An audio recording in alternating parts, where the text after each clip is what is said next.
किसी का कोई प्रश्न हो तो पूछ सकते हैं।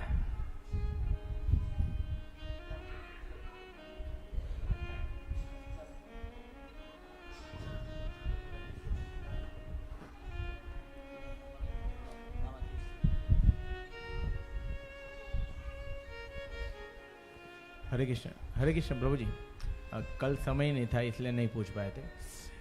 कल आपने लीला में बताया कि गरुड़ जी और उसकी माता जो कंदरू के यहाँ थे ना सेवा में, उनको नौकरी थी, तो गरुड़ जी अमृत लाए, तो अमृत गरुड़ जी ने तब पिया था कि कैसा था प्रभु जी? वो कल सारी कथा आई थी, आप सो रहे थे, आपका ध्यान नहीं था। प्रभु जी पिया नहीं ऐसा आपने बताया। हाँ बराबर है, पर वो क्यों नहीं पिया? पी सकते थे ना।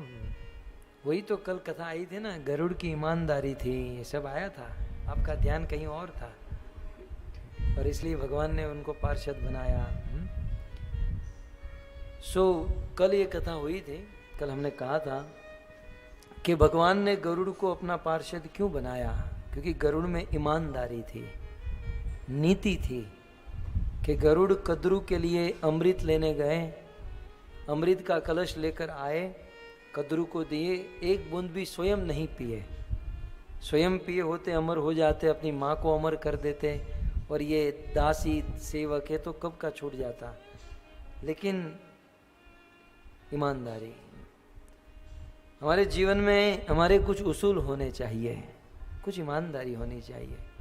और ईमानदारी जो है ना वो खानदान में आती है। ईमानदारी को इंजेक्शन से डाला नहीं जाता, ईमानदारी जो होती है ब्लड में होती है ना? और भक्ति करने से ईमानदारी आती है।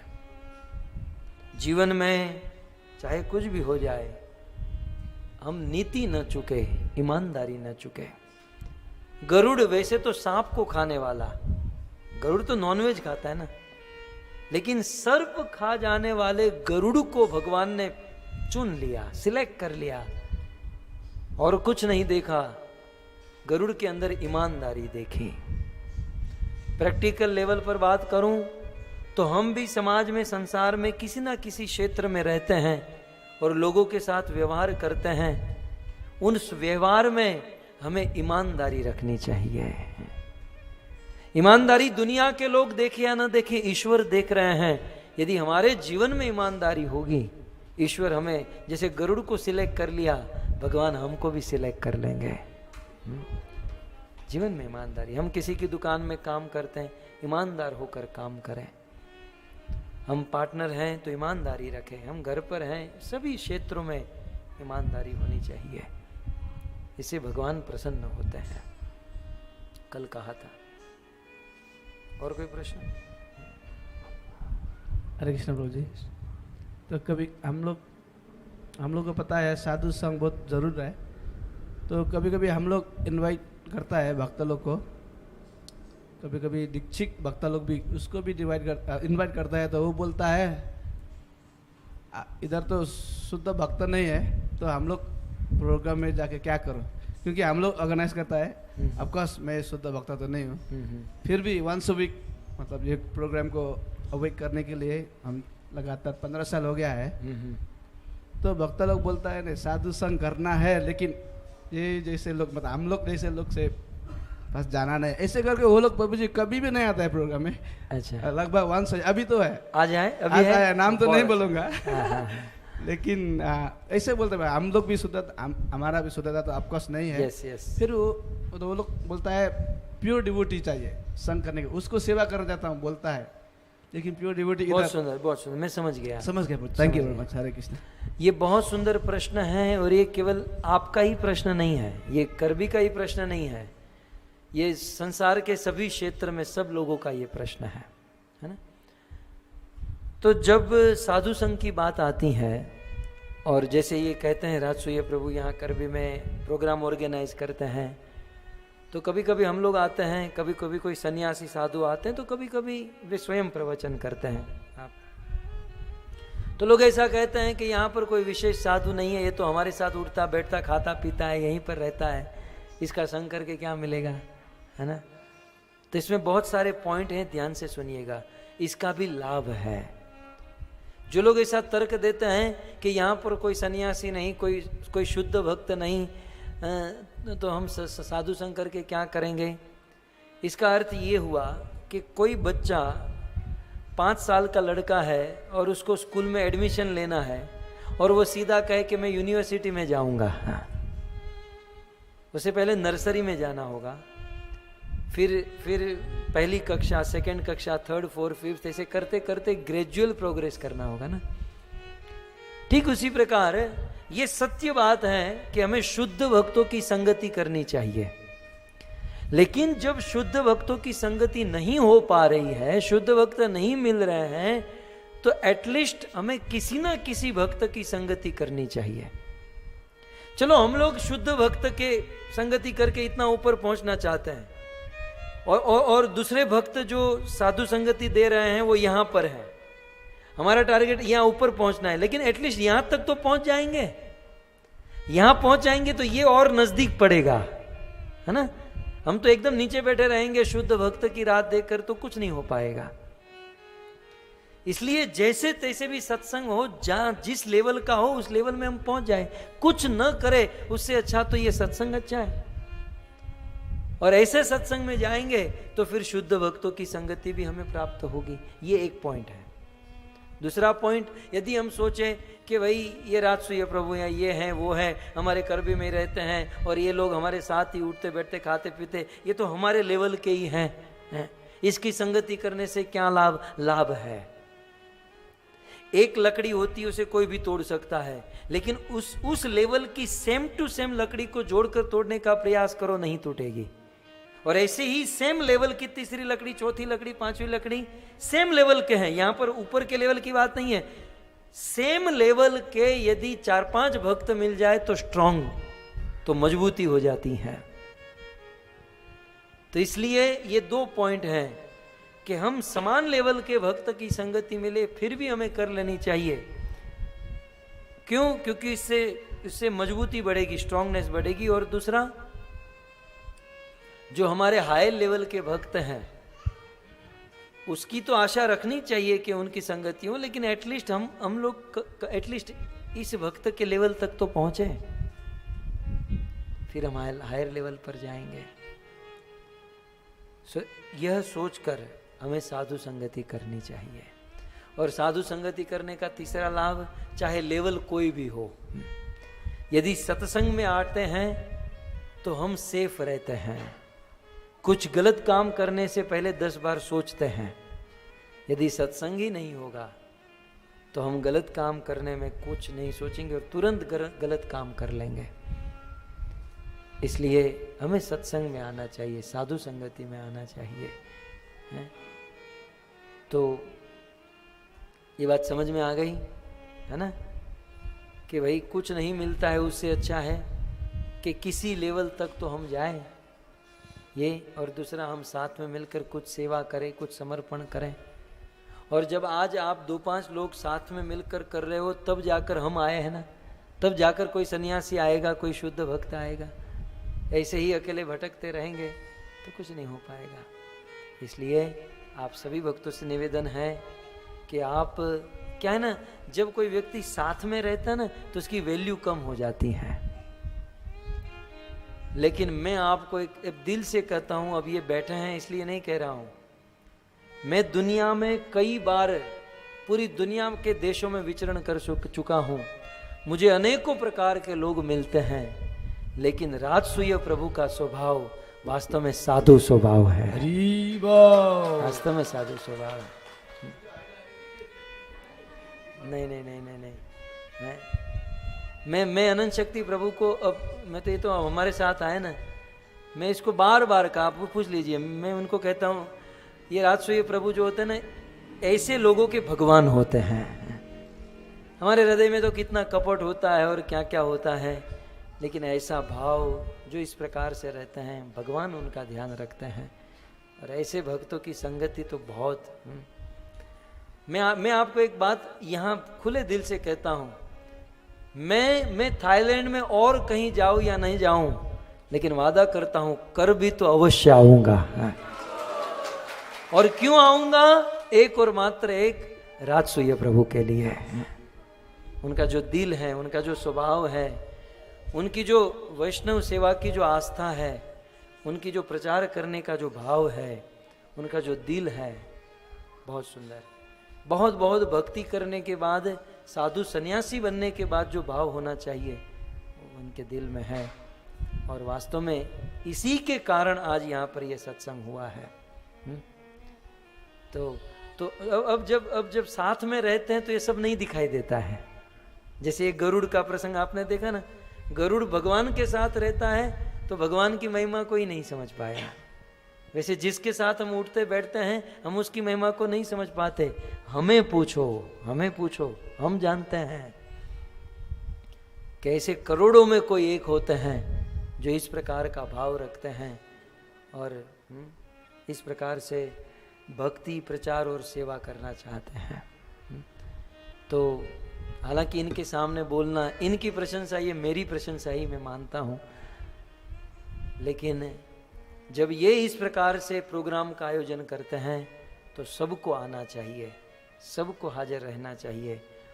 और देखिए ये वाणी का जो विलास है ना, ये कोई बड़ी चीज नहीं है। हम ये जो बोल रहे हैं ना, इसमें तो बहुत कपट भरा है कि कैसे क्या करना, किस नस को दबाना, किस सिद्धांत को, किस पॉइंट को कैसे लेकर जाना, इसमें भी वाणी विलास होता है, ये कपट होता है। वास्तव में संगति जो है ना साधु की, और साधु जो होता है जिसका हृदय सरल होता है, जो निष्कपट होता है, और ऐसा एक हीरा आपके करबी में है, उसकी संगति कभी मत छोड़िएगा। आप लोग रिस्पेक्ट कीजिएगा, आदर दीजिएगा। और जब भी सत्संग हो, प्रोग्राम हो तो अवश्य आइएगा। इसका प्रवचन समझ में ना आए, प्रसाद तो समझ में अवश्य आएगा, एटलीस्ट कम से कम प्रसाद के लिए हैं। सो धन्यवाद करता हूँ राजसूय जी। और मैं वादा करता हूँ सब लोग आएंगे ना। देखिए अब देख, मैं तो एक सौदा करना चाहता हूँ। यदि आप लोग यहाँ वीकली होता है या मंथली होता है? वीकली होता है ना। यहाँ वीकली जो प्रोग्राम होता है इसमें आप सब रेगुलर आएंगे तो मैं वादा करता हूँ कि हर साल मैं यहाँ पर आऊँगा। और हर साल 3 दिन के लिए नहीं, 5 दिन 7 दिन के लिए हम आएंगे और जबरदस्त कथा करेंगे और आनंद मंगल करेंगे। लेकिन आपको भी वादा करना होगा कि रेगुलर, ये ऐसा नहीं साल में एक बार, रेगुलर इस कथा का पोषण होना चाहिए। तो रेगुलर आप सब मिलकर आगे बढ़े। और देखिए, भक्त जब आपस में मिलकर भक्ति करते हैं ना, भगवान बहुत खुश होते हैं। आप गृहस्थ हो, आप सब लोग जानते हो, आपके 2-5 बेटे हो, उस बच्चों के पास करोड़ों रुपये हो, कोई डॉक्टर है, इंजीनियर है, वकील है, पैसे बहुत हैं, लेकिन उन बच्चों की आपस में यदि न जमती हो, वो आपके पुत्र आपस में झगड़ा करते, मारपीट करते हैं, आप कभी प्रसन्न होंगे? कभी नहीं। लेकिन एक पिता के 5 पुत्र हैं, उसके पास धन नहीं, पैसा नहीं, संपत्ति ही नहीं, लेकिन पांचों आपस में मिलजुल कर रहते हैं, आपस में प्रेम करते हैं, सुख दुख बांटते हैं। वो बाप कितना प्रसन्न होगा, माता पिता कितने प्रसन्न होंगे। ठीक उसी प्रकार हम सब ईश्वर के पुत्र हैं, और जब हम लोग साथ में मिलकर भजन करते हैं, ईश्वर बहुत प्रसन्न होते हैं, बड़ी कृपा देते हैं। तो एक छोटा सा कर भी है, यहाँ पर भक्तों की संख्या बड़ी कम है, इसलिए जितने भी हो सब लोग साथ में मिलकर भजन करें और भक्ति करें और प्रचार करें, और धीरे धीरे इस संख्या को बढ़ाते जाए। ठीक है, हरे कृष्णा। और कोई प्रश्न है? यस। हरे कृष्णा प्रभु जी। जो प्रभु जी ने राजेश्वर प्रभु के ऊपर बताया उसके लिए विटनेस मैं हूँ। हम यहाँ कर भी आए सिर्फ राजेश्वर प्रभु के प्रेम से। उसने एक बार कॉल किया आ जाना बोल के, क्योंकि हम पता है राजेश्वर प्रभु के हृदय भाव को, इसीलिए हम यहाँ पर आए और हम आते भी रहेंगे। जब जब प्रभु जी यहाँ आएंगे कभी, तब हम भी यहाँ आते रहेंगे। मेरा प्रश्न है प्रभु जी, आप और मैं ऐड कर दूं, राजसूय प्रभु का ही सिमिलर भाई हैं श्याम कुंड प्रभु। ये सब क्या पता किस माटी के बने हैं। मैं तो भगवान से यही प्रार्थना करता हूं कि यदि आप मुझ पर प्रसन्न हो तो मुझे इनके जैसा बना दो। श्याम कुंड प्रभु, राजसूय प्रभु, मैं तो ऐसा बनना चाहता हूं कि ऐसा सरल हृदय हो, सेवा भावना हो। यस प्रभु। प्रभु जी आप 2 दिन आप गरुड़ जी के कथा बताए, गरुड़ जी जो माया मोह में फंस गए, लेकिन जो माया है भगवान की है, भगवान ने ही बनाया है ना प्रभु जी माया। और हम जीव है, जीव को भी भगवान के भगवान के अंश से बताते हैं। और हालांकि बीच में बताते हैं जीव तटस्थ शक्ति है, भगवान के तटस्थ शक्ति, जो तटस्थ शक्ति भी भगवान के ही तो होगी। तो माया भगवान के है, जीव भगवान के है, तटस्थ शक्ति भगवान के है, तो भगवान कुछ भी कर सकते हैं। तो भगवान क्यों ना जीव को फटाफट धाम लेके नहीं जाते? भगवान इसमें परिवर्तन कर सकते हैं ना भगवान। यस, इतना टाइम भगवान क्यों खींच लेते हैं? हरे कृष्ण। वेरी गुड, बहुत सुंदर प्रश्न है। मुझे भी ये बहुत बार होता है, लेकिन क्या करें, थोड़ी फिलोसफी जानते हैं कि भगवान किसी को भी पवित्र कर सकते हैं, सबकी बुद्धि को घुमा सकते हैं, अपने धाम में ले जा सकते हैं। तो फिर क्यों ऐसा करते हैं? भगवान जीव को स्वतंत्र छोड़ते हैं। इस दुनिया में सत असत दोनों है, माया और भगवान दोनों है। जीव को स्वतंत्र इसलिए छोड़ा है क्योंकि भगवान चाहते हैं कि जीव मुझसे प्रेम करे। यदि भगवान हमको लेकर जाएंगे तब तो ये जबरदस्ती होगी। जैसे फिल्मों में किसी स्त्री को किडनैप कर लेते हैं, जबरदस्ती कोई गुंडा लेकर जाता है, लेकिन उसे फ्री छोड़ दिया जाए और वो अपने डिसीजन से किसी को चाहे, प्रेम करे, तब तो वो प्रेम माना जाएगा। भगवान चाहते हैं कि ये जीव उनसे प्रेम करें, इसलिए भगवान ने जीव को स्वतंत्रता दे रखी है। लेकिन उस स्वतंत्रता का हम गलत इस्तेमाल कर रहे हैं, मिस यूज कर रहे हैं। सो भगवान ने हम जीव को इसलिए छोड़ा है हम उसे प्रेम कर सके। वो जबरदस्ती करना नहीं चाहते। जबरदस्ती करना चाहते तो कब के कर लिए होते, है ना। तो स्वतंत्रता हमको दी है ताकि हम उनसे प्रेम कर सके। इसलिए उस स्वतंत्रता को लेकर, उस स्वतंत्रता से हमें माया से दूर और भगवान के निकट जाने का प्रयास करना चाहिए। यह है। यद्यपि माया भगवान की शक्ति है। गीता में कृष्ण ने कहा है कि माया प्रचंड है, उसको समझना, उसे लांघना मुश्किल है, लेकिन मामे भी ये प्रपद्यन्ते माया में ताम तरन्ते थे। जो मेरा भजन करेगा, जो मेरी भक्ति, मेरी कथा कीर्तन में रहेगा, वो माया से मुक्त हो जाएगा। सो भजन करेंगे माया से मुक्त हो जाएंगे। सो इस प्रकार से सो भगवान जबरदस्ती कॉलर पकड़ के नहीं कहते, तब तो ये प्रेम नहीं होगा ना। समझ रहे ना। वो चाहते हैं जीव प्रेम करे, तो प्रेम करने के लिए फ्री तो छोड़ना होगा। तो फ्री छोड़ा है हम सबको प्रेम करने के लिए। हम तो कुछ और, हम तो बाट से प्रेम करते हैं, किसी और से प्रेम करते हैं। ठीक है। और कोई प्रश्न? जरा दीजिए, माइक दीजिए पीछे।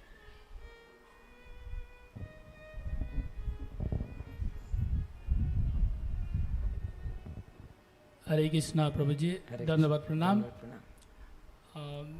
मेरा प्रश्न है, मैं दोस्त लोग ने पूछते हैं तो हम लोग जो जवाब उसका देते हैं तो इतना एक्सेप्ट नहीं करते, तो आप भी थोड़ा सरल से बता दीजिए। हाँ हाँ। तो हम लोग ये कंठी माला क्यों पहनना चाहिए, इसका क्या लाभ है? तो नंबर दूसरा, हमारा सिक्का क्यों रखना चाहिए, इसका क्या लाभ है? जनाई हम पहनते हैं, इसका भी क्या लाभ है? तो इसका सरल से बता दीजिए। हरे कृष्ण। प्रभु जी मैं बीच में 1 मिनट। हाँ। ये प्रभु जी है, कौशम से है, रोशम प्रभु है, इसका द्विज प्रिय दास है, विदिशा नाम। ये फातिया में 5 दिन कथा सुनने के लिए गए थे। फिर कौशम आए, फिर आप उसको पता चला प्रभु जी यहाँ आ रहे हैं, फिर यहाँ आ गए। 2 कथा यहाँ थाईलैंड में 2 कथा ये गए थे, फातिया में भी, कराबी में भी। हाँ हाँ हाँ, मैं देखा।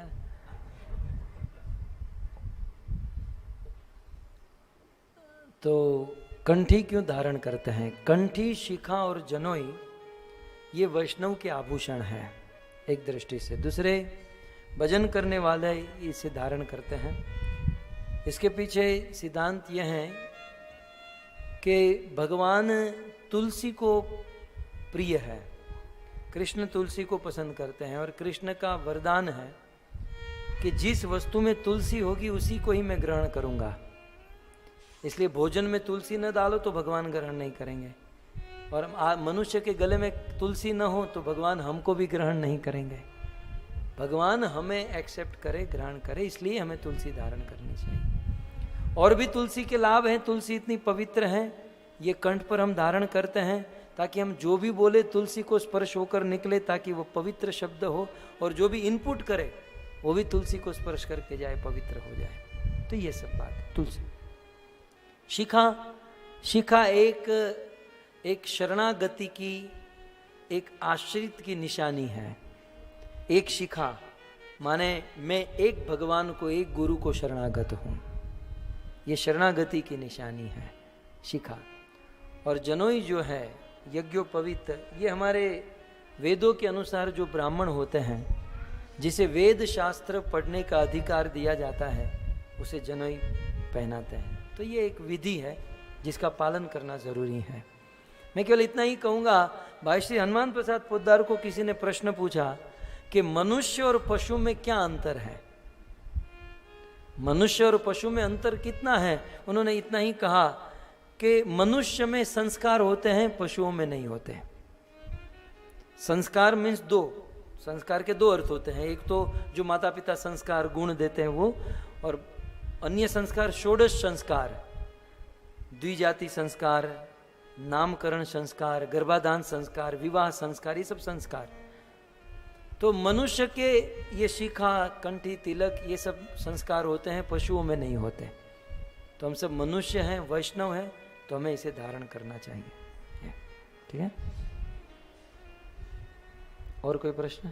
शिवा आपका कुछ नहीं? यहाँ पीछे माइक दीजिए।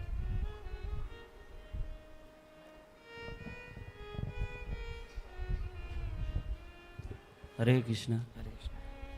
प्रभु जी। हाँ बोलो। ये गीता के 18 अध्याय में भगवान कृष्ण कहते हैं सर्वधर्मान परित्यज्य मामेकं शरणं भज। लेकिन जो धर्म होता है इंसान को मनुष्य बनने की प्रेरणा देती है, तो भगवान ने कौन सा धर्म त्याग कर मेरे शरण में आ जाओ बोला? वेरी गुड, बहुत सुंदर, बहुत सुंदर प्रश्न है। करबी में इतने ज्ञानी लोग रहते हैं, मैं आज पता चला। गीता में कृष्ण कहते हैं सर्वधर्मान परित्यज्य मामेकं शरणं व्रज। ये कौन से धर्म की बात हुई है? धर्म एक बहुत बड़ा शब्द है, पहले ये समझ लीजिए। धर्म शब्द बहुत बड़ा है और शास्त्रों में अलग अलग जगह पर धर्म का अर्थ अलग अलग बताया गया है। धर्म का अर्थ स्वभाव भी होता है, धर्म का अर्थ रिस्पॉन्सिबिलिटी भी होता है, धर्म माने कर्तव्य होते हैं, धर्म के अनेकों अर्थ है।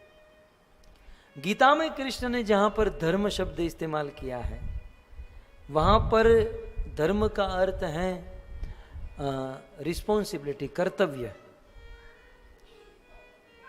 छोटे मोटे जो कर्तव्य है, छोटी मोटी जो रिस्पॉन्सिबिलिटी है, उसे छोड़कर मेरी शरण ग्रहण कर लो तो तुम्हारा उद्धार हो जाएगा। तो वहां पर धर्म का अर्थ भगवत गीता में है कि धर्म का वहां पर अर्थ है आश्रय। हे अर्जुन, छोटा मोटा जो आश्रय है, मतलब किसी देवी देवता, बाबा बापू, ये जो है ना, ये सारे आश्रय को छोड़कर मेरा आश्रय ग्रहण कर लो। तो इस श्लोक में धर्म का अर्थ है कर्तव्य नहीं, रिस्पॉन्सिबिलिटी नहीं, आश्रय। कि अन्य सबका आश्रय छोड़कर मेरा आश्रय ग्रहण करो, ये है आश्रय, शरणागति। तो यहाँ वहां धर्म का अर्थ रिस्पॉन्सिबिलिटी नहीं है। रिस्पॉन्सिबिलिटी तो है, पत्नी का भरण पोषण करे, पुत्र का भरण पोषण करे, समाज, माता पिता, ये है। लेकिन आश्रय जो है, अन्यों का आश्रय छोड़कर मुझ कृष्ण का आश्रय ग्रहण करो। आश्रय वहां आश्रय के अर्थ में है, शरणागति के अर्थ में है धर्म। ठीक है। और कोई प्रश्न?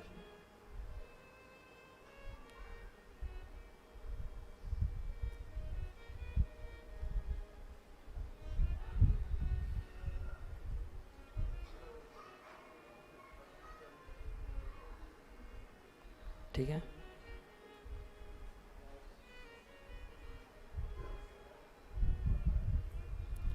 सो धन्यवाद आप सभी भक्तों को। बड़े भाव से आप सभी भक्तों ने कथा का श्रवण किया और आप सभी भक्त इस कथा में भाग लिए। इस कथा में तन मन धन से जिन जिन भक्तों ने अपना सहयोग दिया है, उन भक्तों को धन्यवाद। कोसोमई से आए हुए श्याम कुंड प्रभु और ये जितने भी भक्त आप सब आए हैं, सभी भक्तों का धन्यवाद। आप सब ने यहाँ आकर कथा की शोभा बढ़ाई। और जो करवी के भक्तगण हैं, आपको दुकान में जाने में देरी होती होगी, लेट होता होगा, मेरे कारण 2 शब्द सुनने पड़ते होंगे, फिर भी आप कथा में आए, धन्यवाद। और सबसे अधिक हमारे प्रिय बंधु बहादुर प्रभु और राजसूय प्रभु को धन्यवाद। इनकी माता को धन्यवाद, इनके पिता को धन्यवाद कि ऐसे संस्कार, ऐसा भाव है। बस ऐसे ही कार्यक्रम करते रहें, भक्तों की सेवा करते रहें और अपने जीवन को धन्य करें। इसी शुभ कामना के साथ थाईलैंड में करबी में गोविंदा में 243वीं भागवत कथा का विराम करता हूँ। हरे कृष्ण।